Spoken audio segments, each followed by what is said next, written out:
Hi guys. All right. I have something to share with you that I really think will help you to get even more of what you want out of your life.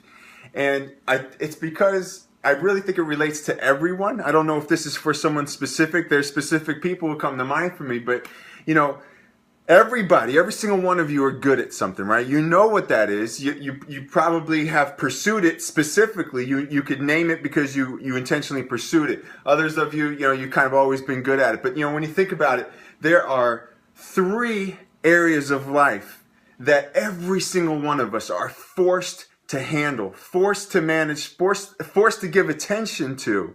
And I think for most of us, we don't even spend that much time mastering it or getting good at it. So the first one, when you think about it, is time. Every single one of us has to decide what we're doing with our day, our week, our year, and our life. And we're all just forced in going through that time, spending a lot of time on certain things.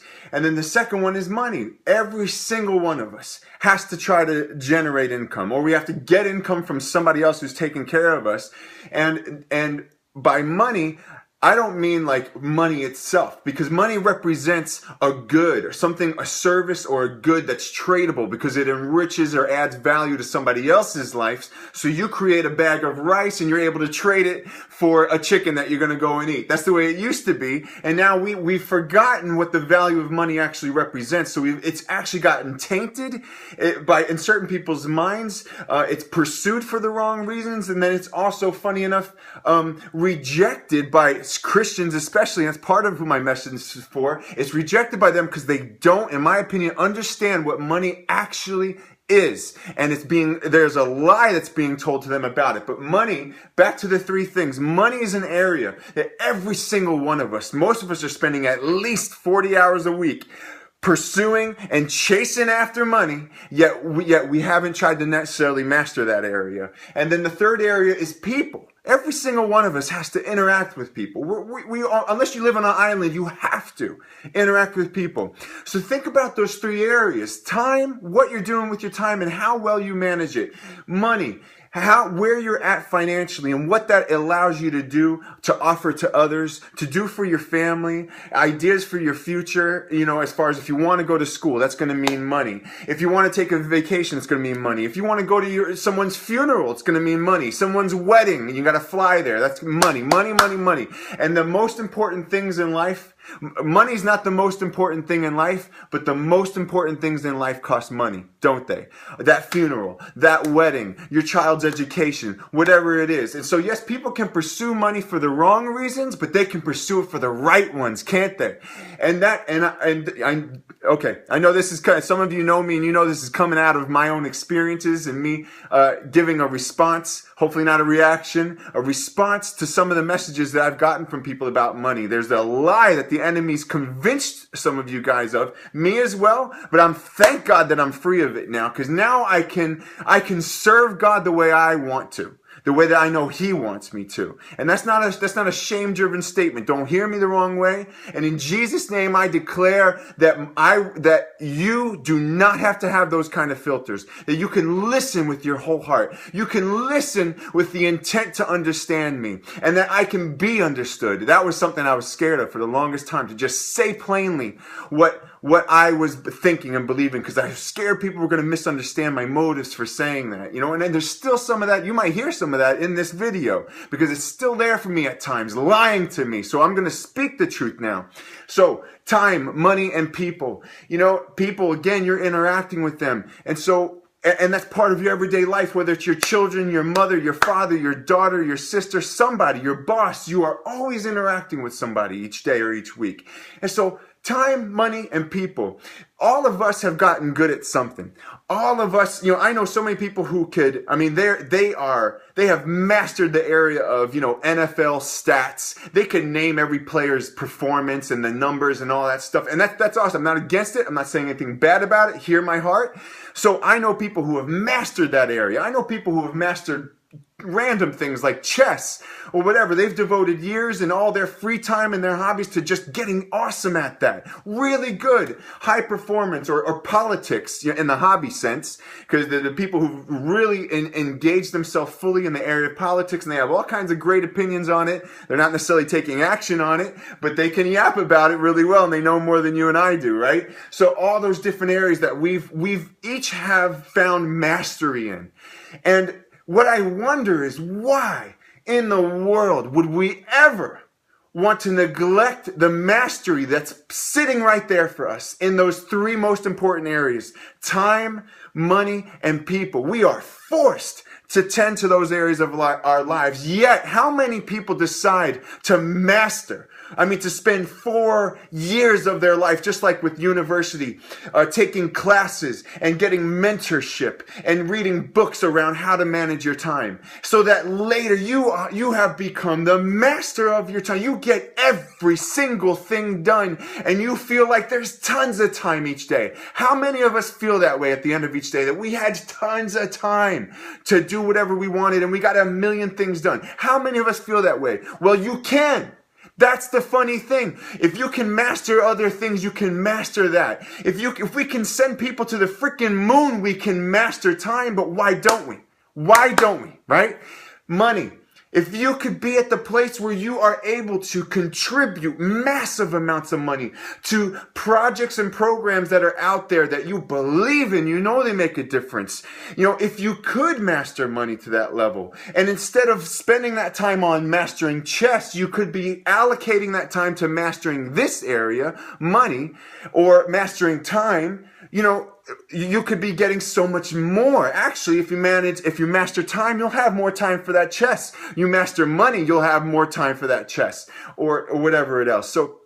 And then people, again, how much of our struggles, how much of our stress, how much of what we want out of our life has to do with people. Yet we dig our heels in onto our way of doing things and communicating to people. We blame them for why the relationship's not going so well and this and that. And nothing's changing, right? Nothing's changing because we think it's them, it's their problem. And yet we don't even decide to find out if there's something in the way that we are relating to them that could change the way they are, that could inspire them, that can help them understand our unique perspective that we think they're not getting, or our ideas, and be more open to them. Whatever it might be, whatever's making that relationship suffer. If you could be bringing something different to that relationship, then why not? Why would you not want to? Because now I'm sure you understand what I'm saying. You are capable of mastery, aren't you? You are certainly capable of it. Most of you have mastered, or you've gotten good at something, at least really good at it, because you tended to that area. So I think some of us are out of our mind to not decide to master those three areas, or at least one of them. It controls so much of our life. So you are already going to master something by the end of your life. You're going to get good at something. It might even be something bad that you're going to get good at. But I've been telling my daughters lately, you know what? If you are hitting your sister now, every time she makes you upset, you're going to get really good at hitting. By the time you're 18, 20, you're an adult, you're going to be really good at hitting people. Do you want to get good at that, right? What do you want to get good at? What do you want out of life? What is it? What's your mission? And if you don't have a mission, then I can't help but wonder if that's why you've chosen to master other areas that are not wrong to master. But if you've chosen only that area, that when you ask yourself, how does this serve my future? How does this serve my children, my siblings, my community? How does this serve something that's more important to me, whether it's those things or something else? How does mastery of this serve who I want to be for the world, the legacy that I want to leave behind? What they say about Michael. Michael was what? And what they say is probably gonna be the thing that I chose to master. They will say, Michael always talked football. He knew his football. Is that what you want people to say about you? Or Angie, she always knew politics. She knew women's rights, or she knew abortion really well. She knew what she believed about abortion rights. It's like all these random things that, and those are good causes, by the way. Understand my heart. You need to hear my heart. It's really important. This is going to change your life. So what I'm saying is that Are you choosing carefully what you master? Do you have a mission? Because here's the interesting thing. Once you have a mission, you become obsessed with the things that are in between you and accomplishing that thing, right? You think about it. Think about every single homeless ministry out there, every orphanage, every sex slave industry, rescue mission, sex slave rescue missions that are out there, youth groups. You ask them what they need more of. Almost every single time they will tell you, we need more money, we need more people, and we need more time. We need more to accomplish what we're trying to accomplish here. It's like they know what they need. And so they're not losing track. They're not losing focus on their final mission by saying we need, people, money, time. And so the reason I'm saying that is because I've been accused of that now that I'm focused on time and money, because I have a mission. I don't know if I'm going to share it in this video or not, but I have a mission for my life. And I will make sure that whatever steps I have to take to achieve that are done. And that I master those areas of my life that are going to serve that mission, because I am in it for a higher cause. There's something bigger than me that I'm living for. What is it that's meaningful to you, that you are living for? Because that's going to determine your steps, isn't it? It's going to determine what you become obsessed with, that you have to. And every time somebody asks you, what is it you're about? Who are you? What do you want out of your life? You're going to say, I want to be someone who accomplishes this. By the end of 2016 or 2020, I will have accomplished this. And then they're going to say, what is it that you need to do in between now and then? You're going to say this, and this. And if you can't, it won't happen. You know that, don't you? How many things have you already said you wanted that maybe haven't happened at this point already? And more, before you know it, a year passed, 5 years passed. I think it's because we are not deciding to master the most important areas of life. People, time, and money. Not most important things to serve. You use those things. Don't use people. You know what I mean. Listen with your heart. You use those things to serve the most important things. I use money to serve the higher causes. I'm a Christian. I love Jesus. I want to spread the gospel. I want people to fall in love with God, to know the true God. I want them to love themselves and to stop hating themselves and believe lies about themselves and other people, to stop being guarded, to have beautiful, flourishing relationships, to feel whole and complete in who they are. I want people who are enslaved by poverty, completely enslaved by it, to find freedom and health. Here's an interesting thing. I'm going to go off track here for a moment. You're going to love this though. I say a lot lately, you can't love dead people, because I know a lot of Christians who have the luxury, just like me. I spent 15 years of my life growing in the area, mastering, I'm not a master of it, but pursuing mastery of the area of love, of maturity, of character and responsibility, right? All those areas. I worked on being a good listener. I worked on making sure I spent my time with the right people in the right way, asking important questions about praying for people, learning how to be sensitive to the Holy Spirit, right? Being sacrificial and giving myself to people when, at times when I would have rather done something else. I have grown so much, right? And all of that is really, really important. And I'm all for it. Here's what I realized.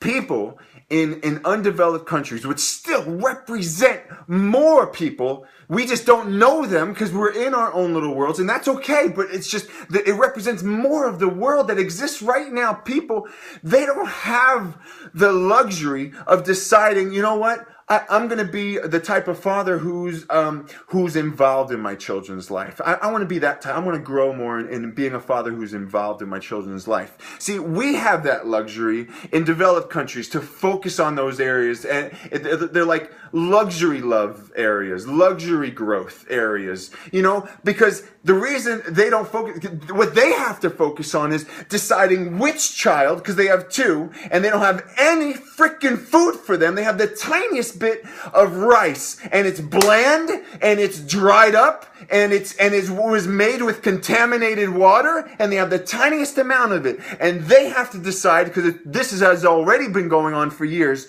which child they're going to feed and which one they're going to let starve to death. They literally have to make that decision, or else they will starve both to death. They know that, they see it coming, and it's tearing their hearts up. It's ruining their morale. But yet they still have to make decisions and pursue the best case scenario for themselves. And so what they have to choose, they don't have time to decide, oh, I'm going to work on being a father who's more involved in my kid's life, and I make sure, whatever, I'm a good listener to them. I'm going to make sure I'm more encouraging, that I offer compliments. Of course they could and should offer compliments to their child. But what's consuming their mind more? What's enslaving them right now? It's the fact that they have to choose which child to feed and to keep it alive, you know? And so what I want for the world, my mission, is to be the cause and to be part of the cause that how every single person in this world has the chance, at least, for their needs being met, for health, for a long life, and the chance to neglect their children. A chance to decide whether or not they're going to be somebody who neglects their children. The chance to decide whether or not today they want to focus on chess and mastering that area, or growing in patience. Because people don't have that kind of opportunity because of money. And I am tired of the lie that I believed, that I should not be focused on money and helping people in that way. There is a huge need, and there is so much needless death out there. Needless loss of relationships and beauty. And God, and people having an experience with God. I'm speaking to Christians now. You've been lied to. I've been lied to. You know, you can't share the gospel with somebody who died 5 minutes ago from drinking contaminated water. You can't share it with them. Don't tell me. Because I used to say this. Anything I'm saying to you, I've said to myself. So don't take this as shame. Do not tell me that you're committed to sharing the gospel with people and loving people when you let them die. When they needlessly are dying. You are not committed to that mission. You've been lied to. That's not your greatest cause. Because if it was, you would do everything in your power to make sure that happened. You wouldn't let your kid die. Because you're committed to loving them, right? Love makes sure that people are kept alive. First and foremost. You can't spend quality time with your child if they're dead. So if you love them, the moment their life is in danger, you will make sure that life is kept alive at all costs. Yes, there's unforeseeable accidents and things like that. Yes, people are going to die eventually. Yes, there's earthquakes and crap like that. And it cracks me up that people want to remind me of that. What are you saying? What are you suggesting? That we then just let our children die? We stop feeding? What's your point? If we can help people, let's help them. And if supposedly you are committed to spreading the gospel, you are committed to loving people and sharing the gospel with your child and loving them, you would never let your child die from hunger because you know they need love. They need a life that's ahead of them, waiting for them. And it's your responsibility to keep them, not even responsibility, forget shame-driven language that bothers you. It's your opportunity to keep them alive and give them the chance at having an amazing life. An amazing life. And even if it ends up one where they suffer, where they ruin their life, at least they had the chance to make that decision. People aren't given the chance at life. They don't even have the chance to decide what kind of life they're going to live. Yet we sit here with amazing ideas, amazing technology, amazing systems that have transformed our countries, our communities, and we're not with the chance, not making sure, and there's a huge number of people that are, but not everyone.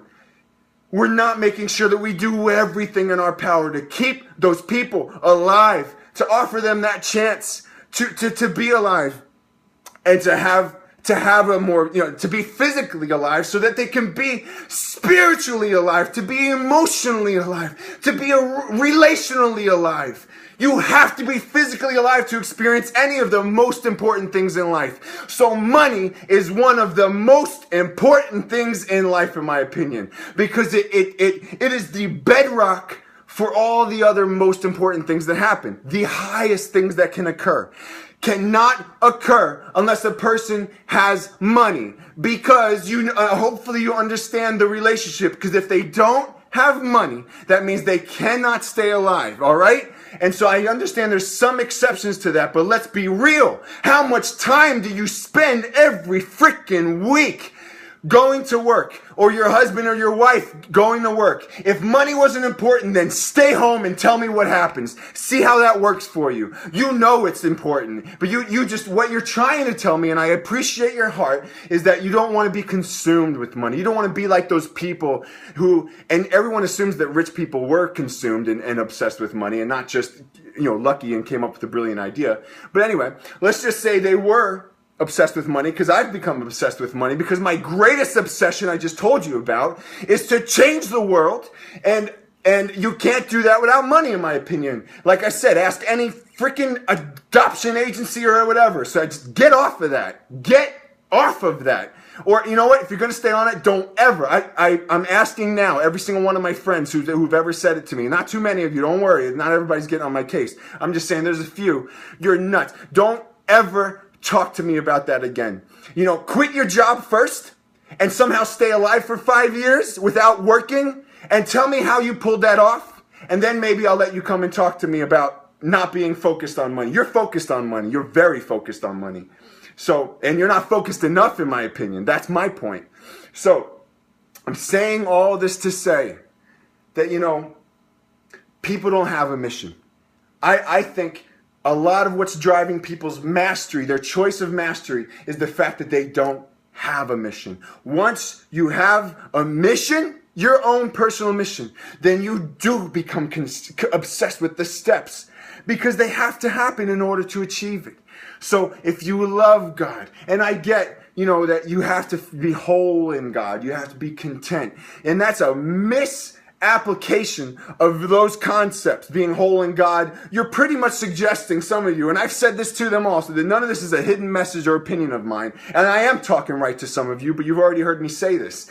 If you're the suggestion is maybe somewhere, if you're whole, that you shouldn't be focusing on money, because therefore you're not whole. You're not whole in God, or you're not acting like you're whole in God, or focused on being whole in God, as if it was impossible to do both. And in fact, I'm going to suggest that the moment you become whole in God, the moment you're content and thankful for the amazing things that you have, it hits you, and you go, I am so thankful for this. This has blessed me so much. I have to make sure other people have this. How dare I sit here with so much of this and no one else, all these other people in the world don't have it. So the moment you're whole in God, the moment your heart is more in God's hands than in money, you will make sure that money's just being flown to other people. And you're going to see money just flying around, right? Money's moving around out there. We all know that. If you take a look at that, money is moving around like crazy. And the rich people are the ones who just decided to get in the way of it. The rich people are the ones who strategically just get in the way of it, and now it's being redirected to them. It's just a circle it's all being moved around.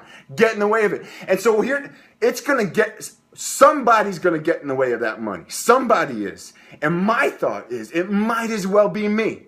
Because I know I have a good heart. I know my heart's in the right place. My heart is in God's hands. I want everyone to know God. I want everyone to become whole in Him. I want everyone to have amazing relationships. And like I said earlier, the chance of having all their physical needs met. I want it all for people, because I want it all for myself and my children. So my heart and my motives are right. And so I forget what I was saying, but so your motives drive that so